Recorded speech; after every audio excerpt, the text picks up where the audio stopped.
Praise the lord నా సహోదరి సహోదరులారా, ఈ దినము మత్తయి సువార్త 3వ అధ్యాయము మొదటి వచనాలు చూసుకుందామండి.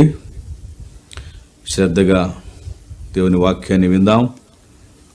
ఆసక్తితో దేవుని వాక్యాన్ని విని మన విశ్వాసాన్ని బలపరుచుకుందాము, సిద్ధపడదాం. మత్తయి సువార్త 3వ అధ్యాయము మొదటి 2 వచనాలు. ఆ దినముల యందు బాప్తిసమిచ్చు యోహాను వచ్చి, పరలోక రాజ్యము సమీపించి ఉన్నది, మారు మనసు పొందుడని యూదయ అరణ్యములో ప్రకటించుచుండెను. నా సహోదరి సహోదరుడా, బాప్తిసమిచ్చు యోహాను ఈ భూలోకానికి వచ్చిందే పరిశుద్ధుడైన దేవుని యొక్క పనిని సంపూర్తి చేయటానికి. ఈ యొక్క యోహాను పరిశుద్ధుడైన జకరయ ఎలిజబెతు కుమారుడు. దేవుని యొక్క పనిని చాలా నమ్మకంగా సంపూర్తి చేశాడండి. చూడండి, బాప్తిస్మిచ్చు యోహాను ఏమి బోధిస్తున్నాడంటే పరలోక రాజ్యం గురించి బోధిస్తూ ఉన్నాడు. అయ్యో నా సహోదరులారా సహోదరులారా, పరలోక రాజ్యం అనేది ఉంది, నరకం అనేది కూడా ఉంది. కానీ మీరు పరలోక రాజ్యంకు వెళ్ళాలంటే మీ జీవిత విధానాలు మార్చుకోవాలి. మీరు పాపపు స్థితి నుంచి బయటికి రావాలి. ఎందుకనగా దేవుడు పరిశుద్ధుడై ఉన్నాడు, ఆయన సర్వాంతర్యామి, ఆయన నీతిమంతుడు, ఆయన శక్తిగల దేవుడు. కాబట్టి మీరందరూ మారు మనసు పొందాలి, అనగా మీ యొక్క మనసును, మీ స్థితిగతులను, మీ ప్రవర్తనను మార్చుకోవాలి, పరిశుద్ధులై జీవించాలి అని బోధిస్తూ ఉన్నాడు బాప్తిస్మిచ్చు యోహాన్. నిజమే, ఈ భూమి మీద జీవించే నీవు నేను అందరము పాపులుగానే మనము ఈ భూలోకానికి వచ్చాం. మనమేం పెద్ద పరిశుద్ధులమేం కాం దేవుని బిడ్డరా. అందుకనే యోహాను ప్రతి వ్యక్తికి, ప్రతి ప్రాంతానికి వెళ్ళి మారు మనసు పొందండి, పరలోక రాజ్యము సమీపంగా ఉన్నది, దేవాది దేవుడు మీ యొక్క మార్పు గురించి విచారిస్తూ ఉన్నాడు, మీ హృదయాలలో ఆయనకు చోటు ఇవ్వండి, మీలో పాపం ఉంటే ఆయన రాడు, మీరు అపవిత్రంగా జీవించినట్లయితే రాడు, కాబట్టి మీ బ్రతుకు విధానాలు మార్చుకోండి అని బాప్తిసమిచ్చు యోహాను బోధిస్తూ ఉన్నాడు. అలాగని ఇక పరలోక రాజ్యానికి వెళ్ళాలంటే నీటి బాప్తిసం తీసుకోవాలి కదా. జ్ఞాన స్నానము, జ్ఞానం వచ్చిన తర్వాత స్నానము, చిలకరింపు కాదండి. నీటి బాప్తిసము మునగాల్సిందే. మన బట్టలు మాసిపోతే నీళ్లు చిలకరించము, ఆ మురికి అంత తేలికగా వెళ్ళిపోయేది కాదండి. దేవుని బిడ్డలారా, గమనించినట్లయితే మనం చేసిన ప్రతి ఒక్క పాపమును, ఆ అపవిత్రతను మనం పశ్చాత్తాపడి ఒప్పుకున్న తర్వాత, దేవుని పాదాల దగ్గర మనం తగ్గించుకున్న తర్వాత, నెక్స్ట్ మనము నీటి బాప్తిసము మారుమనసు నిమిత్తం తీసుకుంటున్నాం. కానీ ఆ రోజులలో ఏమైందంటే అనేకులు పాపములు ఒప్పకుండా, పశ్చాత్తాపడకుండా కొంతమంది ఆ యోర్దాన్ నది దగ్గరికి వచ్చారండి బాప్తిసం తీసుకోవటానికని. చాలా గద్దించాడు. ఏమన్నాడంటే, ఆ సమయమున యెరూషలేము వారును యూదయ వారందరూ, యోర్దాను నది ప్రాంతముల వారందరూ అతని యుద్ధకు వచ్చి బాప్తిసమిచ్చు యోహాను దగ్గరికి వచ్చి తమ పాపములు ఒప్పుకొనొచ్చు యోర్దాను నదిలో అతని చేత బాప్తిసం పొందుచుండిరి. గమనించండి, అతని చేత బాప్తిసమిచ్చు యోహాను ద్వారా వీరు తమ పాపములు ఒప్పుకుంటూ యూదయ వారందరూ యోర్దాను నది దగ్గరికి వచ్చి పాపములు ఒప్పుకున్న తర్వాత బాప్తిసం తీసుకోవడం వేరే అండి. కాబట్టి పాపమును అలాగని హృదయములో దాచిపెట్టుకొని ఇష్టమైన రీతిగా జీవిస్తూ ప్రజలు చాలామంది వాళ్ళ ఇష్టమైన ప్రవర్తనలు వాళ్ళు ఇష్టమైన కార్యాలు చేసుకుంటూ నీటి బాప్తిసం తీసుకుంటే చాలు, నా అనారోగ్యం కూడా బాగోతుంది, లేదా నేను చనిపోయిన పరలోకానికి వెళ్ళిపోతాను అని భ్రమపడేవారు చాలామంది ఉన్నారు. అజ్ఞానంగా చాలామంది ఉన్నారు. ఇది చాలా విచారమైన విషయమే క్రైస్తవులకు. ఇంకా బాప్తిజం అంటే సరైన అవగాహన లేదండి. They don't have a clear definition or clear idea about the baptism, because they are very innocent people. They don't read the Bible, even they don't know how to pray. వాక్యం చదవరు, ప్రార్థన చేసే విధానం కూడా తెలియదు, అమాయకులు.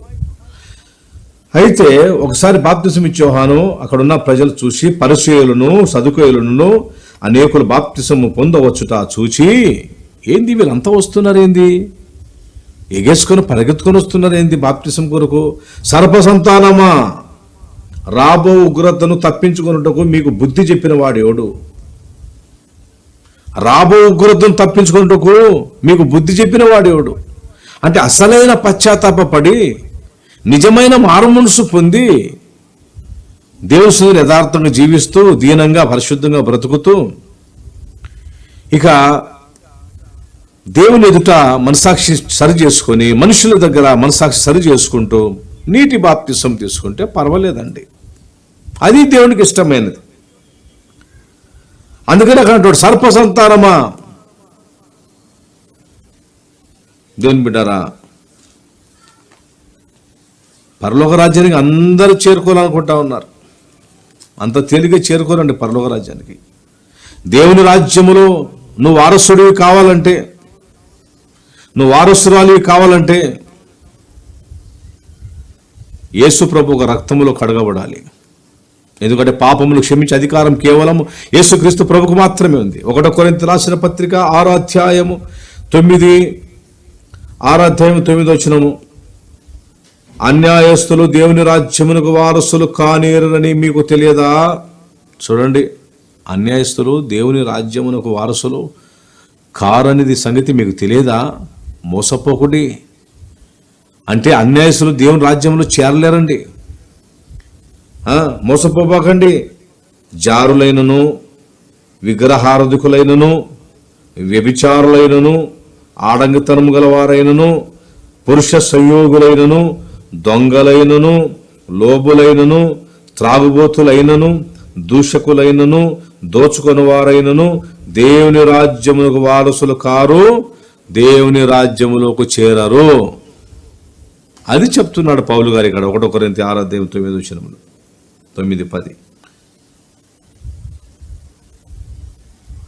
మనం అన్యాయస్తులుగా ఉంటూ, ద్రోహులుగా ఉంటూ, జారులుగా ఉంటూ, విగ్రహార్థికులుగా ఉంటూ, వ్యభిచారులుగా ఉంటూ, మోసపుచ్చేవారుగా ఉంటూ, దొంగలుగా ఉంటూ, త్రాగుబోతులుగా ఉంటూ, దోచుకుని వారుగా ఉంటూ, ఇవన్నీ మనం చేస్తూ సైతాను గారితో కలిసి పని చేస్తూ నేను దేవుని రాజ్యానికి వెళ్ళిపోతా అంటే అది ఎంత పిచ్చితనం కదా దేవుని బిడ్డారా. ఇంకా నువ్వు లోకములు జీవిస్తూ సాతాను పనులు చేస్తూ నేను దేవుని బిడ్డను, నేను క్రిస్టియన్ను, నేను క్రైస్తవురాలిని, నేను క్రైస్తవుని అనుకోవడము అది నీ అవివేకం అని నేను చెప్పగలను. ఇవన్నీ నరకానికే తీసుకువెళ్ళిపోతున్నాయి కానీ పరలోకానికి తీసుకొని వెళ్ళవండి. చాలామంది ఇష్టానుసారంగా జీవిస్తారు, పాపములు జీవిస్తారు, వ్యభిచారములు, అన్యాయము, దొంగతనము, విగ్రహార్థన, ఏమండి ఇంకా అనేకమైన పాపములు ఉన్నాయి. ఇష్టానుసారంగా జీవిస్తూ మేము ఏదో ఒక పుణ్యదానాలు చేసుకుంటూ లేదా బీదవారికి వస్త్రదానం చేస్తూ లేదా అక్కడక్కడ అనాథలు భోజనాలు ఏర్పాటు చేస్తూ కష్టంలో కొద్ది సాయం చేస్తూ అలాగా మేము జీవించినట్లయితే మేము చనిపోయిన తర్వాత మేము పరలోక రాజ్యములోనికి చేరుకుంటాము అనుకుంటారు చాలామంది ప్రజలు. ఏమిటి సోదరుడా, ఎంత బుద్ధిహీనుడివి నువ్వు. దేవుడేమన్నా లంచగుండి అనుకున్నావా? దేవుడు నీ యొక్క బంగారాన్ని, డబ్బును, నీ ఆస్తిని ఆశించే దేవుడా? దేవుడు అంటే పరిశుద్ధుడయ్యా. నా సహోదరి, దేవుడు అంటే పరిశుద్ధుడమ్మా. ఆయన పరిశుద్ధుడు కాబట్టి పరలోకంలో ఉన్నాడు. ఆ స్థలము చాలా పరిశుద్ధమైనది. ఒక అసెంబ్లీకి వెళ్ళాలన్నా, కలెక్టర్ గారి దగ్గర వెళ్ళాలన్నా ఎన్ని రిస్ట్రిక్షన్స్ ఉంటాయి తెలుసా? ఈరోజు దేవాలయాలకు వెళ్ళాలన్నా, మసీదులకు వెళ్ళాలన్నా, చర్చిలకు వెళ్ళాలన్నా ప్రభుత్వం వాళ్ళు ఆజ్ఞ జారీ చేశారండి. కొన్ని రైట్స్ పెట్టినారు, కొన్ని పద్ధతులు పాటించాలంటున్నారు. మరి పరలోకంకు చేరుకోవాలంటే సహోదరి, సహోదరుడా, ఈ భూమి మీద నీ ఇష్టానుసారంగా, నా ఇష్టానుసారంగా జీవిస్తూ నీకు తోచిందల్లా నువ్వు చేస్తూ నేను పరలోకాన్ని వెళ్ళిపోతానే అని భ్రమపడిపోతున్నావా? మోసపోతున్నావా? మోసపోకుడి అంటున్నాడు.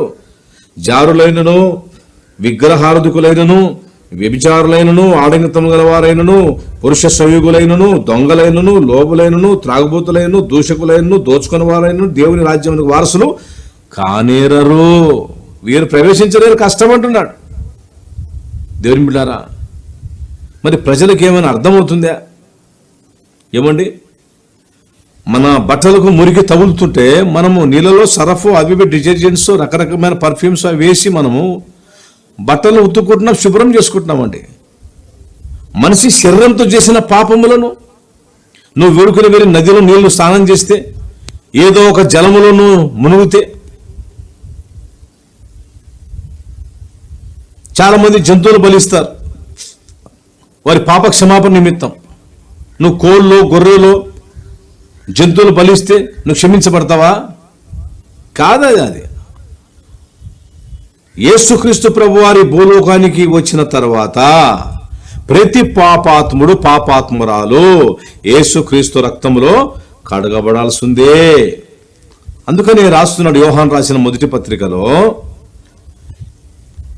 1వ అధ్యాయము 9వ వచనం, మన పాపములను మనము ఒప్పుకొనిన ఎడలా, చూడండి అదే అండి, మన పాపములను మనము ఒప్పుకొనిన ఎడలా ఆయన, అనగా యేసుక్రీస్తు ప్రభు, ఆయన నమ్మదగిన వాడును నీతిమంతుడును గనుక ఆయన మన పాపములను క్షమించి, ఎప్పుడు నువ్వు నేను చేసిన పాపములు యేసునామమున ఒప్పుకుంటేనే ఏం చేస్తాడు?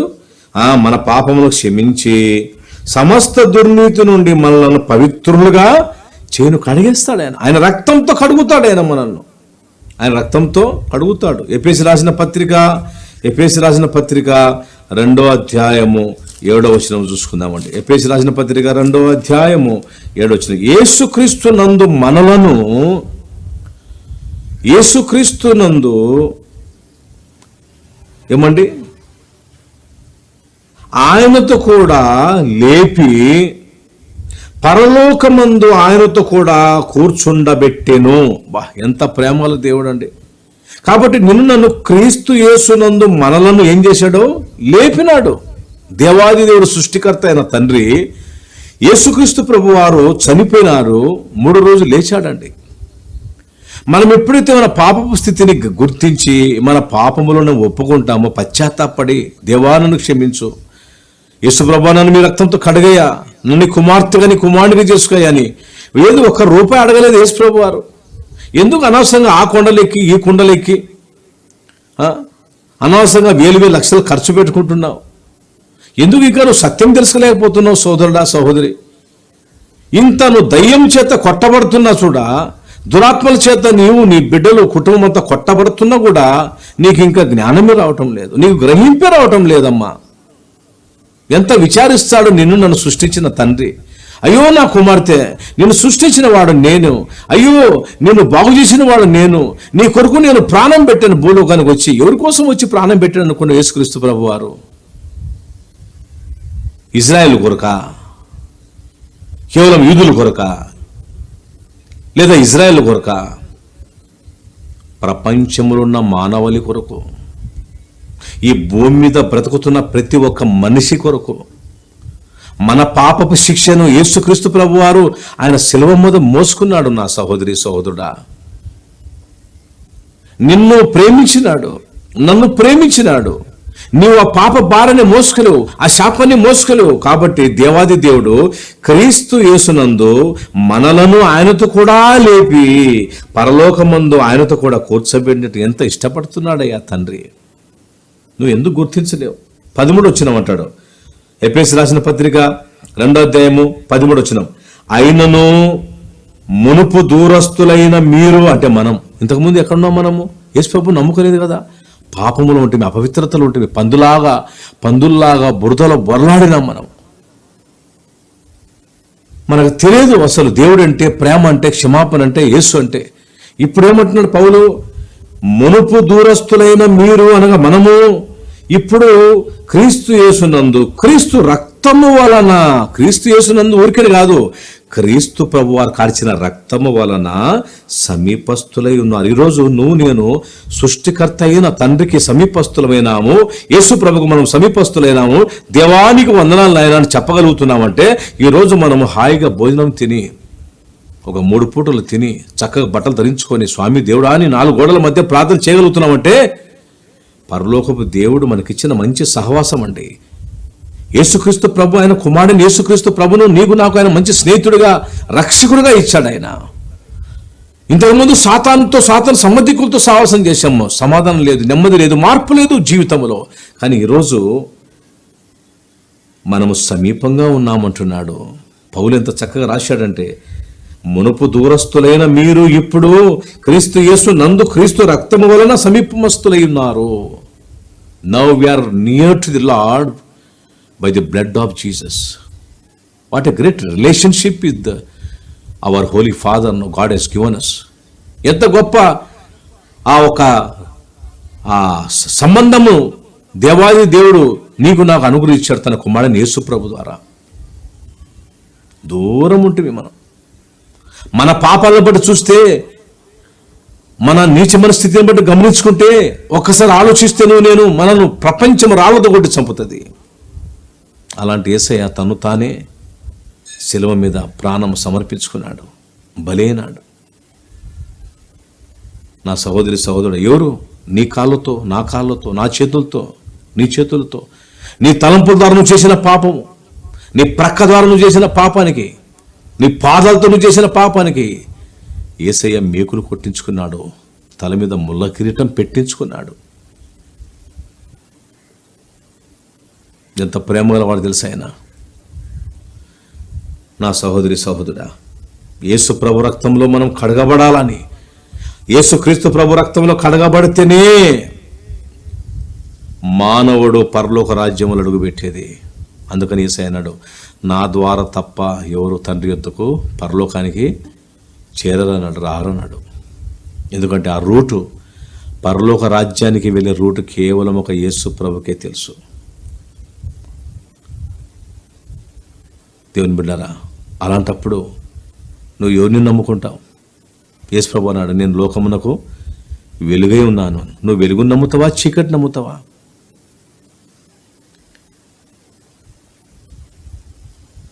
పంజాబ్ దేశంలో ఉన్న సుందర్ సింగ్ అని ఒక కుర్రవాడు క్రిస్టియన్స్ అన్న, బైబిల్ అన్న భలే ద్వేషం అండి. ఒకరోజు మైండ్కి ఎక్కి పొగురు బైబిల్ని కాల్చిపడేసినాడండి సుందర్ సింగ్. పంజాబ్ రాష్ట్రంలో ఉన్న వ్యక్తి, కుర్రవాడు, భలే కోపిష్టి, కాల్చేసినాడు. వాళ్ళ అమ్మ కూడా చనిపోయింది. తర్వాత ఒకరోజు అనారోగ్య పాలైనాడు, మంచాల పడ్డాడు. వాళ్ళ నాన్నగారు ఉన్నారు, బాగా ప్రేమించాడు వాళ్ళ నాన్న సుందర్ సింగ్ను. కానీ ఎందుకో తనకు ఒక మనసు వచ్చింది, నేను కూడా గ్రంథు చదువుతున్నాను, మా ఒక్క మత గ్రంథం ఏది, అందరికీ భక్తి ఉన్నట్టు మాకు ఉంది. మొండివాడండి, ఒక చెప్తే వినడు. క్రైస్తవులు స్కూల్లో ఉన్నాడు, ఎగతాళి తీసి మాట్లాడేవాడంట. అలాంటి వ్యక్తి సిక్కు మతస్థుడు ఒకరోజు మంచాల పడ్డాడు. అప్పుడు ఒక ప్రార్థన చేసి ఏమన్నాడంటే, నిజంగా దేవుడైన వాడు ఉన్నాడంటే నన్ను దర్శించాలా. తన ఇంటికి ఆనుకొని ఆ రైల్వే ట్రాక్ ఉంటుందండి, పొద్దాక వాళ్ళ బ్యాక్ సైడ్ నుంచి ఒక ట్రైన్ వెళ్ళిపోతూ ఉంటుంది. ఈ సుందర్ సింగ్ కుర్రవాడు నిజముగా దేవుడైన వాడు ఉన్నాడంటే నన్ను దర్శించాలా, నాకు కనబడాలా, నన్ను బాగు చేయాలి. ఏదో మొక్కుబడి చేసుకున్నాడు. కాసేపు ఒక గొప్ప వెలుగు వచ్చేసిన గదిలో. దేవుని బిడ్డలారా, తన జీవితాన్ని మార్చేసింది ఆ దర్శనం. దర్శనాలు లేవు ప్రజలకు, ఏదో పిచ్చి పిచ్చి దర్శనాలు. అతను క్రైస్తవుడు కాదండి, అన్యుడు, విగ్రహార్థికుడు సుందర్ సింగ్. వాళ్ళ మతము గురించి చూస్తే సిక్కు మతస్థులు చాలా కఠినులు. ఒక్కసారి కత్తి, వాళ్ళ వరలో ఉన్న కత్తి బయటికి తీస్తే మళ్ళా లోపల పెట్టాలి, ఖచ్చితంగా రక్తం అనే దానికి అంటించి చూపించి పెట్టాలి లోపలికి. నా స్నేహితుడు ఉండేవాడు రంజిత్ సింగ్ అని.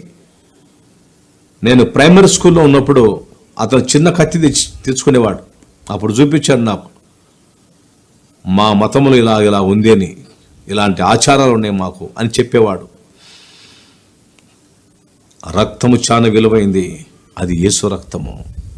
నువ్వు నేను కడగబడాలి నా సహోదరి సహోదరుడా. యేసు ఒక రక్తము. దేవుని బిడ్డారా, యేసు క్రీస్తు ఒక రక్తము. రక్తము అంటే చాలు, దయ్యాలకు, దుష్టాత్మలకు, సైతాను గాడికి భలే బాధ, వణుకు. అందుకని ఏదో సేవకులైన మేము దేవుని కృప ద్వారా అనేక మంది సేవకులు నిజాయితీగా సేవ చేస్తున్నారండి. కొంతమంది యథార్థంగా సేవ చేస్తున్నారు, దీనంగా చేస్తున్నారు. వాళ్ళందరికీ నేను ప్రభునామన వందనాలు తెలియపరుస్తున్నాను. ఈరోజు దేవుడు ఎంత గొప్ప మనకు ఆధిక్యతను ఇచ్చాడంటే, ఎంత గొప్ప లైసెన్స్ ఇచ్చాడంటే, యేసుక్రీస్తు నామమున ఈ దయ్యమా ఈ వ్యక్తిని విడిచిపెట్టి పో అంటే చాలు, వెళ్ళిపోతుంది. మాంత్రికులు ఏం చేస్తారు? కోళ్ళు తీసుకురా, నిమ్మకాయలు తీసుకురా, టెంకాయలు తీసుకురా, ఊతుగడ్డలు తీసుకురా, ఇంకా ఎంతో ఖర్చు పెట్టిస్తారు నీతో. మేమేం ఖర్చు పెట్టేయటం లేదే. ప్రయాసపడి భారం మోసుకున్న సమస్త జనులారా నా యుద్ధకు రండి, నేను మీకు విశ్రాంతిని కలుగజేద్దును అంటాడు. I will give you rest అంటున్నాడు యేసు ప్రభు. కమ్ అంటు మీ. మీ భారాన్ని నేను మోసుకుంటాను, మీ బాధలను నేను తీరుస్తాను, నన్ను నమ్ముకొని నా దగ్గర రండి అంటాడు యేసు ప్రభు వారు. మీరు ఎందుకు రారండి? ఉచితంగా పిలుస్తున్నాడు యేసయ్య. మీకు ఫ్రీగా ఇన్విటేషన్ ఇచ్చాడు, రండి అని. యేసు ప్రభు దగ్గరికి ఎవరైనా రావచ్చండి. ఓ నా సహోదరి, నా సహోదరుడా, ఆయన ప్రేమగల దేవుడు. ఒక మాట అన్నాడు యేసయ్య, నేను పాపుల కొరకే వచ్చి తిని, కానీ నేను నీతిమంతుల కొరకు రాలేదన్నాడు. నేను పాపుల కొరకే వచ్చి తిని, కానీ నీతిమంతుల కొరకు రాలేదు. అంటే పాపులను అంత ప్రేమించాడు. మనం పోరాడాల్సినది రోగితో కాదు, రోగముతో అంటున్నారు. ఈరోజు కరోనా వచ్చేసింది. ఈరోజు ఏమంటున్నారు ప్రభుత్వం వాళ్ళు? మంచిగానే చెప్తున్నారు. మనం దయచేసి పక్షపాత బుద్ధి చూడబాకండి. రోగిని ప్రేమించండి, రోగముతో పోరాడండి. అదే అండి. పాపిని ప్రేమించండి, పాపాన్ని ద్వేషించండి. Hate the sin, love the sinner. నా సహోదరుడా, యేసులాంటి దేవుడు ఎక్కడ దొరుకుతాడు చెప్పు? నువ్వు చెప్పింది నేను చేస్తా. వ్యభిచారులు మార్చినాడు, మాంత్రికులు మార్చినాడు, రౌడీ షీట్లు మార్చినాడు, ఏమండి దొంగలు మార్చినాడు, భయంకరమైన నరహంతకులు మార్చినాడు. పెద్ద పెద్దవాళ్ళు మారిపోయినారండి, సత్యం తెలుసుకున్నారండి. నా సహోదరి సహోదరుడా, నువ్వు ఎంతకాలం తీసుకుంటావు జీవితాన్ని మార్చుకోనికి? నువ్వు అలాగనే గోతిలో చనిపోవడం దేవునికి ఇష్టం లేదయ్యా. నువ్వు అలాగనే పాపములో శాపములో మగ్గిపోయి నువ్వు చావటము, నీ కుటుంబానికి నువ్వు దుఃఖము కలిగించి వెళ్ళిపోవడము దేవునికి ఇష్టం లేదమ్మా. దేవుడు ప్రేమగల దేవుడు చాలా చక్కగా మాట్లాడుతున్నాడు. హెస్కేలు గ్రంథం 18వ అధ్యాయంలో మాట్లాడు, దుష్టులు మరణం నొందుట చేత నాకు ఏమాత్రమైన సంతోషం కలుగునా. దుష్టురాలు మరణించే ద్వారా నాకేమైనా సంతోషం అనుకుంటున్నారా బిడ్డలారా? వారు తమ ప్రవర్తనను దిద్దుకొని బ్రతుకుటే నాకు సంతోషము. ప్రవర్తన దిద్దుకొని మనసు మార్చుకొని వాళ్ళు చక్కగా జీవిస్తే నాకు సంతోషము అంటున్నాడు దేవుడు. చాలామంది ఏమనంటే, కడుపులో పెట్టుకున్నాడు దేవుడు, చంపినాడయ్యా మా పిల్లోని, మా ఆమె చచ్చిపోయింది, నా స్నేహితుడు చనిపోయినాడు, దేవుడు న్యాయవంతుడు కాదు. తప్పు. నువ్వు ఎవరివి దేవుని ప్రశ్నించడానికి? దేవుడికి తెలియదా? సృష్టించిన దేవుడు ఆయన, సృష్టించిన తండ్రి ఆయన తెలియదా నీ హృదయ స్థితి, నా హృదయ స్థితి? దేవుని బిడ్డలారా, ప్రతి పార్ట్ ఆఫ్ ది బాడీ అనేది తెలుసు. నువ్వు ఏం ఆలోచిస్తున్నా కూడా దేవునికి తెలుసు. నీ ఆలోచన వేరే, దేవుని ఆలోచన వేరే. నేను చేయాల్సింది ఏంది? జీవితం మార్చుకోవాలా,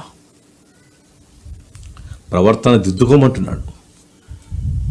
నీ పాత స్థితి దిద్దుకో, మానుకో నీ వ్యభిచారం, నీ త్రాగుడు, నీ లంచగొడితనం మానుకో, అన్యాయం చేయడం మానుకో, అబద్ధాలు చెప్పడం మానుకో, విగ్రహారాధన మానుకో. విగ్రహాలు రక్షించలేవు నిన్ను. నువ్వే చెప్పు, ఒక బొమ్మ నీతో మాట్లాడగలదా? నువ్వు వ్యభిచారివి, నువ్వు దొంగవు, నువ్వు లంచగొండివి అని ఎన్నడైనా నువ్వు నమ్ముకున్న విగ్రహం చెప్పిందే నీకు? ఎప్పుడు నీకు చెప్పలేదు. నేను బైబిల్ పట్టుకున్న తర్వాత నాకు అర్థమైంది, నేను దుర్మార్గుని, పాపిని, ఏడ్చి నేను ఎవరెవరు దుఃఖపెట్టినా వెళ్ళి పాదాల మీద పడి క్షమాపణ కోరుకున్నాను. ప్రియులారా, నీ ప్రవర్తనను దిద్దుకోవాలంటున్నాడు దేవుడు. ప్రపంచంలో భూమి మీద ప్రతి మానవుడు తమ జీవితాల్లో దిద్దుకోమంటున్నాడు. అపోస్తుల కార్యములు 10వ అధ్యాయంలో ఒక చక్కని మాట, వాక్యం ఉంది, చూసుకుందాం దేవుని బిడ్డలారా. అపోస్తుల కార్యములు 10వ అధ్యాయము 30వ వచనములో, ఆ అజ్ఞాన కాలములను దేవుడు చూచి చూడనట్టుగా ఉండెను. ఆ అజ్ఞాన కాలమున దేవుడు చూచి చూడనట్టుగా ఉండెను. ఇప్పుడైతే అంతటను, అంత ప్రపంచ మొత్తములను అందరూ మారు మనసు పొందవలనని మనుష్యులకు ఆజ్ఞాపించుచున్నాడు, జంతువులకు కాదు. స్పష్టంగా రాసిందండి బైబిల్, అపోస్తుల కార్యములు, book of acts chapter 17 verse 30. ఆ జ్ఞాన కాలములను దేవుడు చూచి చూడనట్టుగా ఉండేను. అంటే దేవుడు చూచేవాడు, దేవునికి జీవం ఉంది, ఆయన రాయి కాదు, ఆ బొమ్మ కాదు, ఆయన దేవుడు చూచే దేవుడు. అందుకని విగ్రహార్థన వ్యభిచారంతో సమానం ఉంది బైబిల్లో. కొంతమంది డబ్బుని విగ్రహంగా చేసుకుంటారు, భార్యని విగ్రహంగా చేసుకుంటారు. దేవుని కంటే ఎక్కువగా నువ్వు ఏమైతే ప్రేమిస్తావో అది విగ్రహమే, అది పాపమే. దేవుని స్థానము, దేవుని మహిమను దొంగిలించకూడదు. నేను దొంగిలించడానికి వీలు లేదు. టచ్ చేయకూడదు దేవుని మహిమను, అది దేవుని స్థానం. అది అందుకని యేసుప్రభు గారు అన్నారు, యోహాను కుమారుడైన సీమోను, వీరందరికంటే నువ్వు నన్ను ఎక్కువగా ప్రేమించును అంటే, ప్రభు అది నీకే తెలుసు ప్రభు అంటాడండి తన శిష్యుడు. అది నీకే తెలుసు ప్రభు. గమనించండి, మనం ఎవరిని ప్రేమించాలంట? దేవుని ప్రేమించాలి, దేవుని ముందు పెట్టాలి. ఉదయం లేచిన వెంటనే దేవుని వాక్యము, ప్రార్థన ఉండాలి, ప్రభువుకు మనము స్థానం ఇవ్వాలి. We have to give the first preference to the lord, then afterwards everything. దాని తర్వాత కథ వేరే. అప్పుడు దేవుడు నేను పైకి ఎందుకు లేవనెత్తడు? నీకెందుకు దేవుడు సాయం చేయడు? నా సహోదరి సహోదరుడా, ఆ అజ్ఞాన కాలంలో దేవుడు చూస్తున్నట్టుగా ఉండేది. కానీ ఇప్పుడైతే అంతటను, ప్రతి దేశంలోను, ప్రపంచంలోను అందరూ మారు మనసు, అందరూ తమ ప్రవర్తన దిద్దుకొని జీవితాలు మార్చుకోవాలని మనుషులకు దేవుడు ఆజ్ఞాపించుచున్నాడని రాశాడండి. అందుకనే తల్లి గర్భంలో జన్మించిన ప్రతి మానవుడు కూడా పాపాత్ముడే గనుక ఒక యేసు ప్రభు జన్మమే పరిశుద్ధమైంది. ఆయన ఏ సెక్స్ లేకుండా పరిశుద్ధంగా జన్మించాడు. ఆయన దైవశక్తితో వచ్చాడు. ఆయన ప్రతి ఒక్క గ్రంథాల్లో ఉన్న యేసు ప్రభు గురించి బయటికి తీయరండి. సరే, my subject is about Bible. దేవుని బిడ్డరా, ఆ యేసు ఒక రక్తము ప్రతి పాపి మీద నీ జీవితంలోనికి, నా జీవితంలోనికి రావాలి. ఎప్పుడైతే మన పాపపు స్థితి మనము గ్రహించుకొని పశ్చాత్తాపడతామో, యేసు ప్రభు దగ్గర, ఆయన నామములో, యేసు ప్రభు వారు ఆయన రక్తంతో మనం కడుగుతాడు. ఎందుకంటే ఏ భేదమును లేదు, అందరూ పాపము చేసి దేవుడు అనుగ్రహించు మహిమను పొందలేకపోతున్నారు. అందరూ పాపము చేసి దేవుడు అనుగ్రహించు మహిమను పొందలేకపోతున్నారు. మనం ఎక్కడ నశించిపోయి నరకంలో పడతామని, ఎక్కడ మనము భయంకర స్థితిలో నాశనమైపోతామని ప్రేమగల దేవుడు ఎంత ప్రేమించి ఆయన కుమారుడైన యేసుక్రీస్తు ప్రభుని భూలోకానికి బలి ఇవ్వటానికి, నీ కొరకు నా కొరకు ఆయనను బలిగా ఇవ్వటానికి ఈ భూలోకానికి మానవ రూపంగా పంపించాడండి. ఎందుకంటే మనం పరలోక రాజ్యంలో మనం ఉండాలని. ఎక్కడ మనుషులందరూ సత్యం తెలుసుకొని, ఎక్కడ మానవులందరూ సత్యం తెలుసుకొని ఎక్కడ పరలోక రాజ్యంలో చేరుతారో అని సాతానుకు ఒక భయమేసి ఈరోజు ప్రపంచానంతా తలక్రిందులుగా చేస్తూ ఉంది. అందుకనే ప్రకటన గ్రంథం రాస్తున్నాడు. ప్రకటన గ్రంథం 12వ అధ్యాయము, ప్రకటన గ్రంథము 12వ అధ్యాయము 9వ వచనము, కాగా సర్వలోకమును మోసపుచ్చుచో, చూడండి, సర్వలోకమును, అందరూ మారు మనసు పొందాలి, అందరూ జీవితాలు మార్చుకోవాలా, యేసు రక్తంలో మీరు కడగబడాలా, అప్పుడు మీరు పరలోక రాజ్యం చేరుతాడని బైబిల్ గ్రంథంలో బోధిస్తూ ఉంటే ఈ సైతాన్ గాడు ఏం చేస్తున్నాడంటే సర్వలోకమును మోసపుచ్చుచు, సర్వలోకములో అంటే మనుషులు మనల్ని మోసం చేస్తున్నాడండి. ఇంకా సత్యం ఎవరికి తెలియటం లేదు, దాన్ని తోసేస్తా ఉన్నారు సత్యమును. మాకు ఏదైనా చెప్పండి, యేసుప్రభు గురించి చెప్పాకండి, ఏం క్రియేట్ చేశాడు నీకు యేసుప్రభు వారు చెప్పు నాకు చూద్దాం. ఎవరు చెప్పిందండి యేసుప్రభు ఫారెన్ దేవుడని? ఏం సూర్యుడు ఫారెనా? ఏమి అమెరికానా సూర్యుడు? ఏం అరబ్ కంట్రీస్కు లేదా? ఏమండి లండన్ కానీ, ఇంగ్లాండ్ కానీ, పాకిస్తాన్ కానీ ఈ దేశాలకు సూర్యుడు అవసరం లేడా? మరి ప్రపంచానికి అంతా ఒక సూర్యుడు ఉంటే ఆ సూర్యుని సృష్టించింది ఎవరు గుర్తుపట్టలేవా? అంత అజ్ఞానివే నువ్వు. ఎందుకు నీ చదువు, ఎందుకు నీ జ్ఞానము, ఎందుకు నీ డిగ్రీలు? ఎంత అవివేకమయ్యా, ఎంత అవివేకం అమ్మా. పెద్ద పెద్ద డాక్టర్స్ చూశానంటే నేను ఒకసారి హైదరాబాద్ చూస్తున్నాను, నాకు తెలిసిన వాళ్ళు నాకు కొద్ది క్లోజ్, నాకు బాగా మంచిగా సూట్ కేసు తీసుకొని హాస్పిటల్ నుంచి కిందికి దిగుతున్నాడు లిఫ్ట్ నుంచి. ఇక ముందు స్టాండ్లో కారు ఉంది, ఆ చిన్న గుడి లెక్క ఉంది దేవుని బిడ్డారా, ఆ గుడి లోపల రాయి ఉంది, ఆ రాయికి నమస్కరించి వెళ్ళిపోతున్నాడు డాక్టర్ గారు. హార్ట్ సర్జన్ అండి ఆయన, మంచి మేధావి డాక్టర్. ఏం చేసుకుని నీ డిగ్రీలు, నీ ఒక డాక్టర్ పదవి? నువ్వు సత్యం తెలుసుకోకపోతే చనిపోయిన పిండం గతి మేలంట. నేను జారిపోయిన పిండము ఏం లాభం? ఎన్ని సంవత్సరాలు నువ్వు పెరిగి, నువ్వు చదువుకొని ఉన్నతమైన పదవిలో ఉంటూ ఇంత నువ్వు అజ్ఞానంగా ఉంటే ఎంత బాధపడతాడు దేవుడు తెలుసా సోదరుడా? నువ్వు ఎంత పెద్ద ఆఫీసరో నాకు తెలియదు. Before you live this world, I'm begging you, I'm requesting you my dear brother and sister, once you read the Bible, please, once you read the Bible. నువ్వు అన్ని చదువుతున్నావేమో, బైబిల్ చదువు ఒకసారి. ఎప్పుడైతే సుందర్ సింగ్ జీవితంలో యేసు ప్రభు దర్శించాడో, ఏ వ్యక్తి అయితే బైబిల్లో కాల్చాడో, తగలబెట్టాడో, ఆ సుందర్ సింగే ప్రపంచాన్ని వణికిచ్చాడండి. మన భారతదేశం వ్యక్తి అండి, మన భారతదేశంలో పుట్టాడు భక్తుడు సాధు సుందర్ సింగ్. ఏమండి, వైఎస్ రాజశేఖర రెడ్డి గారు కూడా బైబిల్ను చాలా చదువుతాడండి. మా సహోదరుడు జగన్ గారు కూడా ఆ రోజులలో జైల్లో వేసినప్పుడు అనవసరమైన కేసులలో నా సహోదరులారా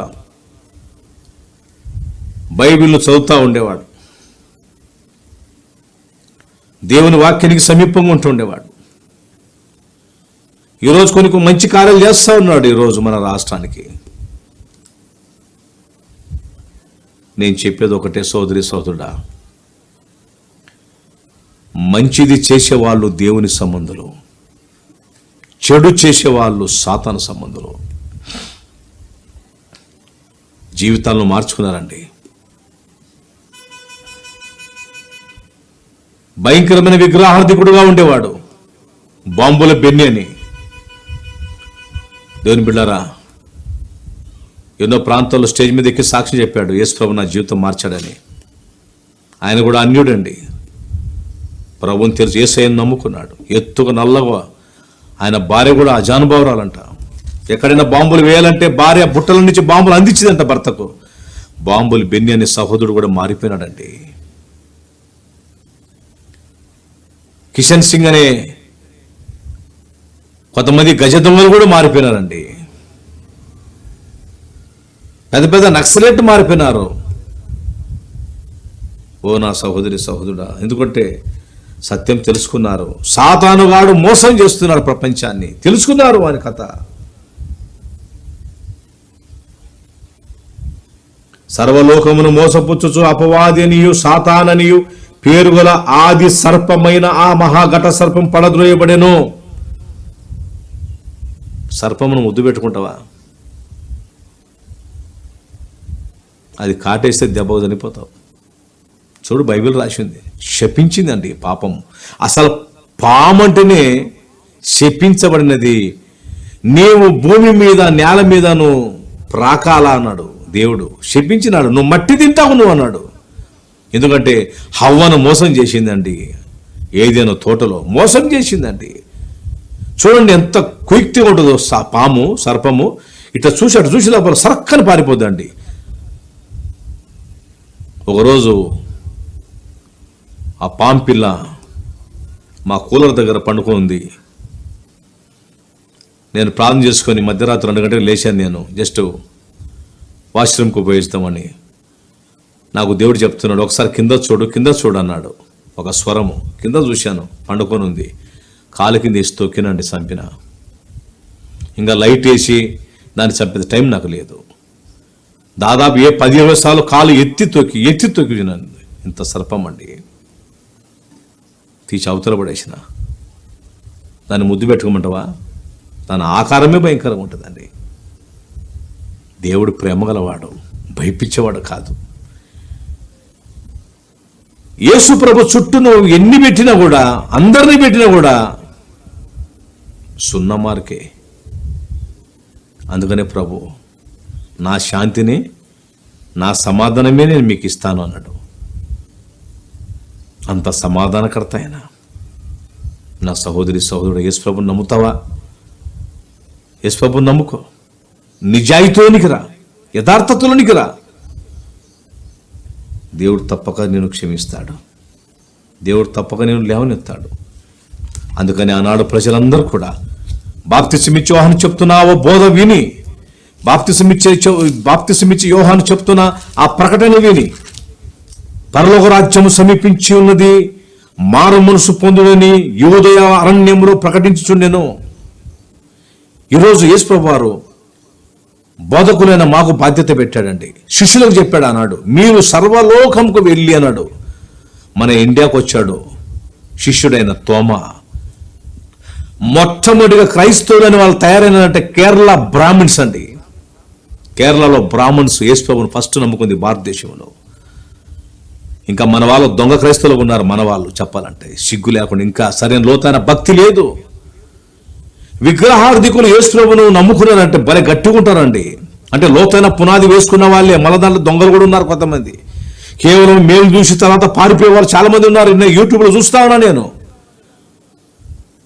నువ్వు యేసు ప్రభువును కొంతకాలం నమ్ముకొని వెనక్కి వెళ్ళిపోయినావంటే నీవు సరైన భక్తి లేదు, అనగా నీ పునాది లోతైంది కాదు అని చెప్పగలను. నువ్వు యేసు ప్రేమని ఇంకా లోతుగా తెలుసుకోలే. ఎవరో ఏదో చెప్తే, ఆయన సువార్త చెప్తే మేము నమ్మినామండి, వీళ్ళు ఏదో చెప్తే మేము నమ్ముకున్నామండి. నేను అది నమ్మనండి. నీకే నీవు ఖుద్దుగా మోకాళ్ళ మీద దేవుని సన్నిధిలో పోరాడాలా, ప్రార్థన చేయడం నేర్చుకోవాలా, దేవుని సన్నిధిలో సంపాదించుకోవాలా, పరిశుద్ధాత్మాభిషేకం పొందుకోవాలా. అప్పుడు ఆ ఆత్మ నీలోకి వచ్చినప్పుడు నీకు ఎవరు బోధించిన అక్కర్లేదంటాడు. ఆయననే నీకు సమస్తం నేర్పిస్తాడు. అయితే ఆయన వలన మీరు పొందిన అభిషేకము మీలో నిలుచుచున్నది గనుక ఎవడును మీకు బోధింపనక్కర్లేదు. ఆయన ఇచ్చిన అభిషేకము సత్యమే గాని అబద్ధము కాదు. అది అన్నిటిని గూర్చి మీకు బోధించుచున్న ప్రకారముగాను ఆయన మీకు బోధించిన ప్రకారంగాను ఆయనలో మీరు నిలుచుచున్నారు, ఆయనలో మీరు నిలుచుచున్నారు అంటున్నాడు. ఇక యోహాను 1 చదవండి మీరు. ఆయన ఇచ్చిన అభిషేకం సత్యము, అబద్ధం కాదు. ఆయన అభిషేకం ఇచ్చాడనుకో, అన్నిటిని గురించి మీకు బోధించును, అన్నిటి గురించి మీకు తెలియపరుస్తాడు. ఎవడుని మీకు బోధింపనక్కర్లేదు అంటున్నాడు యోహాను. ఓ నా సహోదరి సహోదరుడా, యేసుప్రభు ఒక రక్తము ప్రతి పాపము నుండి, ప్రతి దుర్నీతి నుండి మనల్ని కడిగి పవిత్రులుగా చేయను అంటున్నాడు యోహాను 1:9. అందుకని మనం ఒప్పుకోవాలి. పాపములు క్షమించే అధికారం యేసుప్రభుకు ఎందుకుందంటే, సిలువలో చనిపోయినది, తిరిగి లేచినది ఒక యేసుప్రభు తప్ప ఎవరు లేరు. రక్తము చిందించింది ఒక యేసుప్రభు తప్ప ప్రపంచంలో ఎవరు కూడా పాపుల కొరకు మరణించలేదు, తిరిగి లేయలేదు, రక్తం కార్చలేదండి. So we need the blood of Jesus. You should be washed with the blood of Jesus, then only you can enter into the kingdom of Lord. యేసుప్రభు రక్తంలో నువ్వు కడగబడితే నేను పరలోక రాజ్యంలో నువ్వు అడుగు పెడతావు. నా సహోదరి సహోదరుడా, యేసుని నమ్ము. బలవంతం కాదు, హృదయమంతుడితో నమ్ము. నేను నమ్మినా యేసును, నా జీవితం ధన్యమైంది. నా బ్రతుకు విధానాలను మార్చేసినాడు. దేవుని నమ్ముకున్నవాడు మోసపోడు. దేవుని మాటలు నమ్ము, దేవుని వాక్యం నమ్ము. మనుషులు నమ్ముకున్నవా మోసపోతావు. అందుకని దావీదు అన్నాడు, రాజులను నమ్ముకొనుట కంటే, మనుషులను నమ్ముకొనుట కంటే యెహోవాను ఆశ్రయించుట, యేసు ప్రభును ఆశ్రయించుట మేలు. ఈరోజు నువ్వు ఎవరిని ఆశ్రయిస్తున్నావు? మనుషుల మీద ఉంది నీ మనసు, పెద్ద పెద్ద అధికారుల మీద ఉంది నీ మనసు, నమ్మకము. దయచేసి ఈరోజు ఇమ్మీడియట్గా తీసేసుకో బయటికి. యేసు ప్రభుని నమ్ము, వాక్యాన్ని నమ్ము. దేవుడు నీ జీవితమును అద్భుతం చేయబోతున్నాడు.